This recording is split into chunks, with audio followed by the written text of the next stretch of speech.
আপনাদেরকে যখন কঠিন নির্যাতন করা হচ্ছে, ওলামায়ে কেরামদের মধ্যে অনেকেই ছিল যারা সরকারের সাথে তখন আতাত করে মানে আপনাদেরকে নির্যাতনের বিষয়েও অনেকটা তারা হেল্প করেছে। অনেক আলেম ওলামারা এই কাজটা করছে এটা বিশ্বাস করি না। কিছু কিছু মানুষ হয়তো ভয়ে ভীত হয়ে সন্ত্রস্ত হয়ে তখন তাদের সাথে তাল মিলিয়ে চলার অভিনয় করেছে বা কোট চাল চাইলে তারা সরকারের খুব সহযোগিতা করেছে, এমন হাতে গোনা 2-4 জন হতে পারে।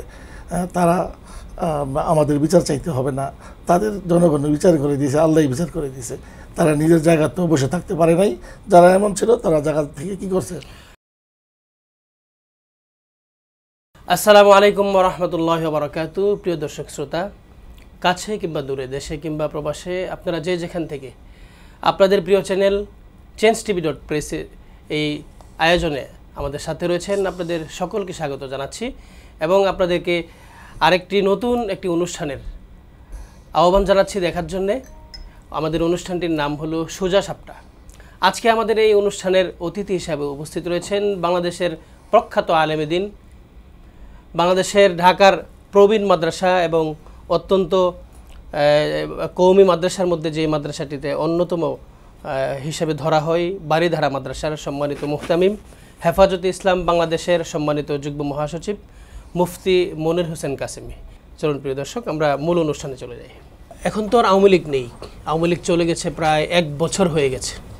তো এই 1 বছর সময়ের মধ্যে এখনও পর্যন্ত মানুষের প্রশ্ন হলো যে হেফাজতের শহীদদের একটি পূর্ণাঙ্গ তালিকা তারা এখনও পায়নি, তাদের একটা প্রশ্ন। এবং বিচার কাজের যে প্রক্রিয়া, আপনারা অনেক সময় মিডিয়াতে বলেছেন, আমাদেরকেও বলেছেন যে বিচার কাজের প্রক্রিয়া চলছে।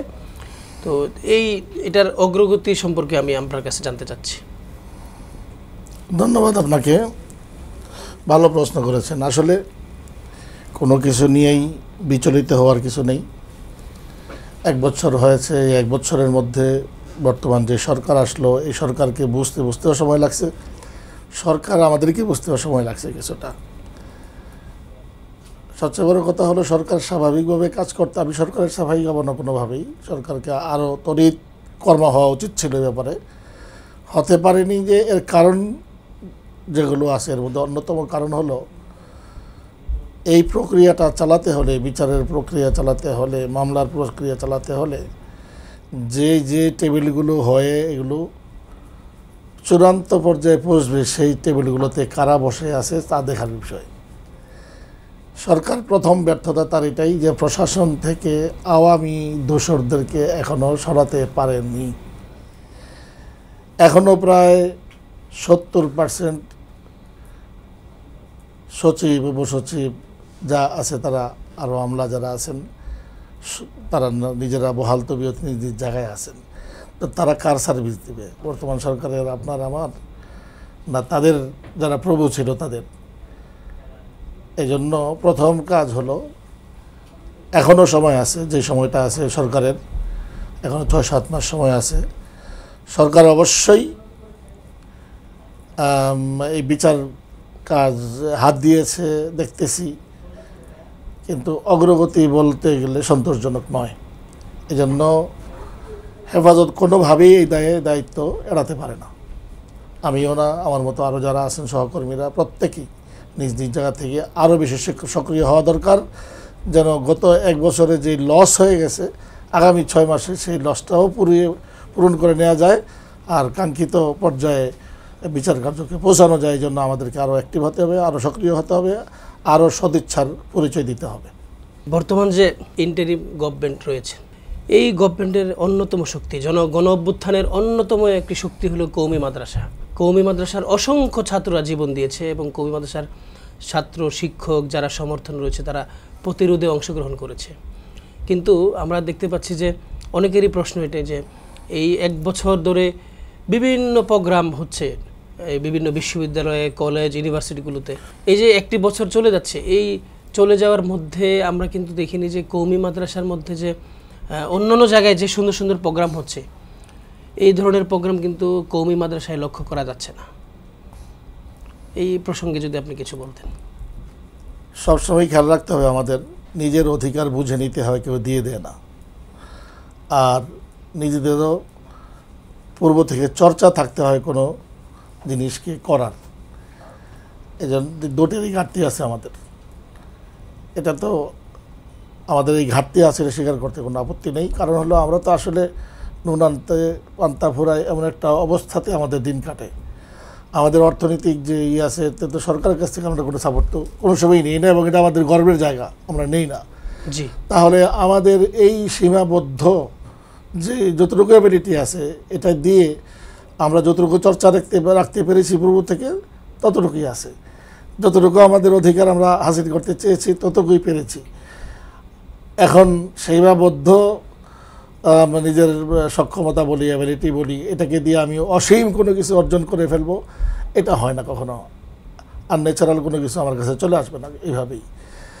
আমরা অবশ্যই এখন নিজেদের অধিকার আদায় করতে সচেতন হয়েছি, বিধায় ধীরে ধীরে একটা সময় আসবে আমাদেরকে আর কেউ ঠগাতে পারবে না। অধিকারের জায়গার মধ্যে আরেকটি ছোট একটি প্রশ্ন আমি করতে চাই, সেটি হলো যে কওমি মাদ্রাসার ছাত্ররা যারা বিশেষ করে দাওরায়ে হাদিস মাস্টার্সের যে সমমর্যাদা দিয়েছেন, তারা কি এই সার্টিফিকেট দিয়ে সরকারি কোনো চাকরিতে যেতে পারবে কিনা? আপনাদের কাছে এরকম কোনো তথ্য আছে কিনা যে সরকারি এই চাকরিতে আমাদের ছেলেদেরকে পাঠাতে পারবো, সুপারিশ করতে পারবো? ধন্যবাদ আপনাকে। এই প্রসঙ্গে আমি পরে আসছি। আপনার আগের প্রসঙ্গটা যেটা, সেটা হলো, সেটাতে শেষ করে আসছি এই প্রসঙ্গে, যে আমাদের অধিকার, আমাদের যেই কন্ট্রিবিউশন ছিল ইসের মধ্যে 24-এর আন্দোলনে, সেই অনুযায়ী কিন্তু মাদ্রাসা ছাত্ররা বা মাদ্রাসা আমাদের এই অঙ্গটা সেইভাবে কি মূল্যায়িত হয়নি, একেবারে হয়নি তারা, কিন্তু যা প্রাপ্য ছিল তার চেয়ে অনেক কম।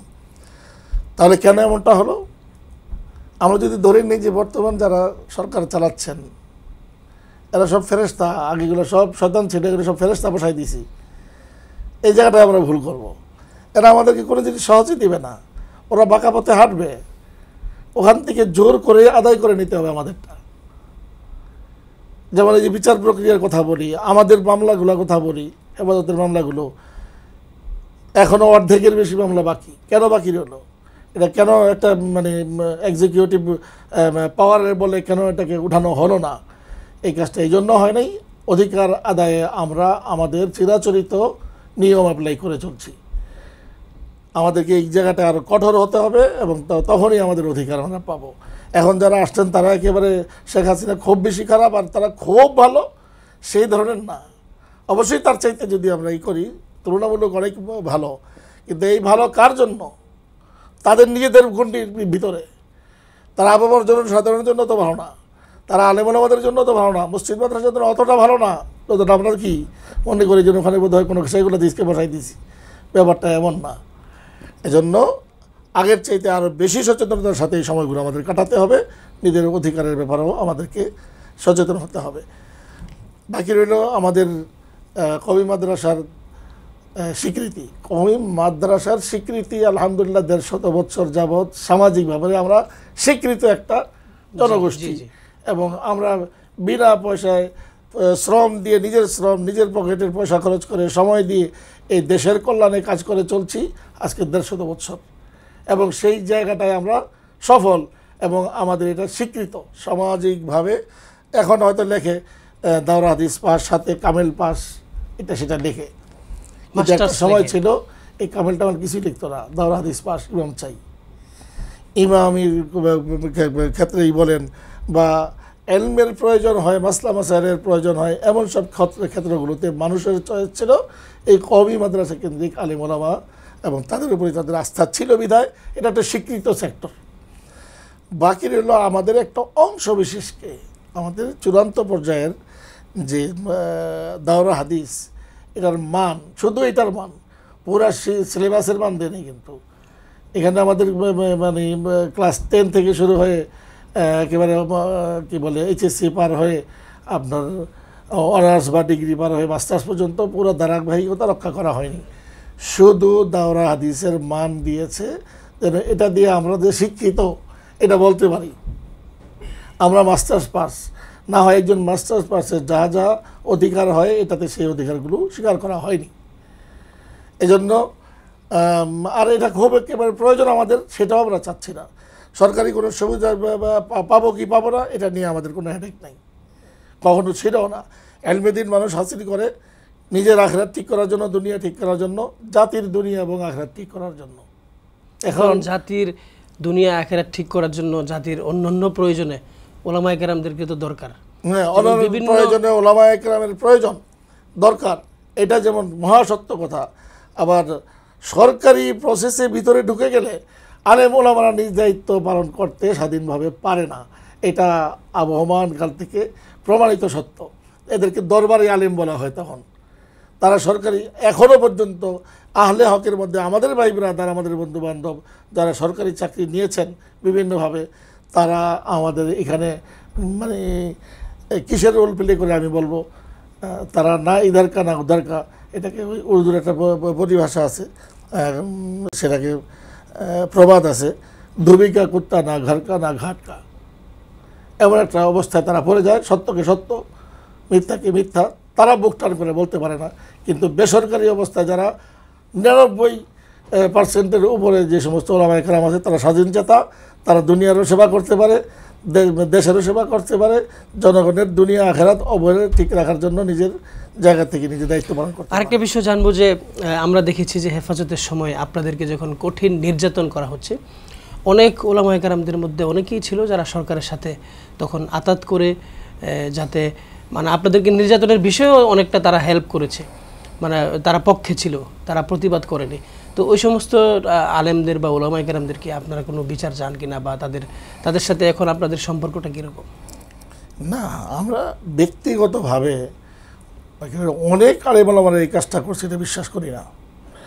কিছু কিছু মানুষ হয়তো ভয়ে ভীত হয়ে সন্ত্রস্ত হয়ে তখন তাদের সাথে তাল মিলিয়ে চলার অভিনয় করেছে।